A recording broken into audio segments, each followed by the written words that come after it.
तलाक का ये सख्त मजबूरी में अमल करना है आपने। सिर्फ एक दिन में आप जिन दो लोगों में चाहते हैं तलाक करवा सकते हैं। बहुत पावरफुल अमल है, जैसे बताऊंगा वैसे ही करना है। सबसे पहले आपने जिन दो लोगों में तलाक करवाने हैं, आपने उनके पहने हुए कपड़े लेने के बाद आपने ये तवीज़ बनाना है दोनों के कपड़ों के ऊपर। सामने आप देख सकते हैं। देखने बनाने के बाद आपने उल्लू का खून लेना है और उल्लू के पर से आपने बनाने हैं, ठीक है। उसके पास से ये तवीज़ जो सामने वीडियो में नज़र आ रहा है, ये आपने उन दोनों के कपड़ों के ऊपर बनाकर उसके बाद आपने ये जो कपड़े हैं इन दोनों को जला लेना। जलाने के बाद आपने इसको एक काले रंग का कपड़ा लेना है, उसमें आपने रख लेना। रखने के बाद आपने 7 जूते इसके ऊपर लगाने के बाद आपने इसको 7 अलग अलग कब्रिस्तान में इसके 7 हिस्से कर लेने हैं, ठीक है।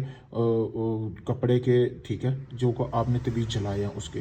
तो फिर आपने अलग अलग कब्रिस्तानों में 7 कब्रिस्तानों में इसको दफना देना है। दफनाने के बाद 7 योम के अंदर उन लोगों में तलाक हो जाएगा कि 7 योम तक इस अमल का सदका अदा करते रहना है। किसी भी गरीब घराने को आपने 1 किलो गोश्त रोज़ाना का लेके देते रहना है। बहुत पावरफुल अमल है। अगर आप इस अमल को करना चाहते हैं, मुझसे इजाज़त हासिल करें। सामने वीडियो में मेरा नंबर भी नज़र आ रहा होगा। अगर ये आप अमल नहीं कर सकते, आप चाहते सारा अमल मैं आपको करके दूँ, तो आप मेरे दिए गए व्हाट्सएप नंबर पर रब्ता करके ये अमल मुझसे भी करवा सकते हैं। शुक्रिया दोस्तों।